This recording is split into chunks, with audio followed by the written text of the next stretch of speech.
গত ঈদুল আজহার দিনও পানি ছিল বাড়িতে। এখন এই যে ভয়াবহ বন্যা, এই বন্যার কাটতে না কাটতেই ঘর দোয়ার শুকাইতে না শুকাইতে আবারও গতকাল থেকে পানি বৃদ্ধি শুরু হয়েছে সুরমা নদীতে।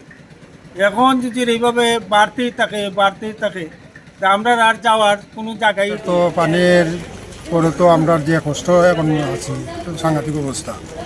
গত গত বন্যায় তো আমাদের প্রায় প্রত্যেকের বাড়ি ঘুরি পানি উঠে গেছে।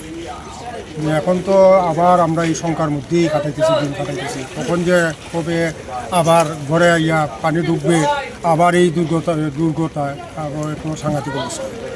যাই হোক, আমরা তো এই প্রতিকূল অবস্থায় আমরা অভ্যস্ত, আমরা অভ্যাস করতেই হবে।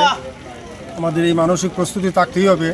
তবে সবার কাছেই দোয়া, সবাই যাতে আমরা স্রষ্টার কাছে আমরা আশীর্বাদ জানাই, আমরা যাতে সবাই ভালো থাকতাম পারি, সবাই সুস্থ থাকতাম পারি।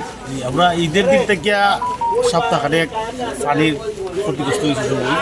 এখন আর আবার পানি আওয়া অবস্থায় আছে, মানে আতঙ্ক আছে আর কি সবই। আমরাও আতঙ্কত আছি, পানি হওয়ার সম্ভাবনা আছে এরকম সবের এই আবহাওয়া লাগাই সব জায়গা থেকেই আমরা খবর পাইলাম।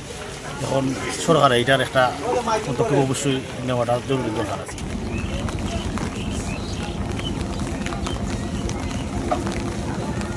সুনামগঞ্জে গত 24 ঘন্টায় প্রায় 170 মিলিমিটার বৃষ্টিপাত হয়েছে এবং চেরাপুঞ্জিতে 313 মিলিমিটার বৃষ্টিপাত হয়েছে। এই বৃষ্টিপাত বৃদ্ধির ফলেই মূলত সুনামগঞ্জে নদী পানি বৃদ্ধি পেয়েছে।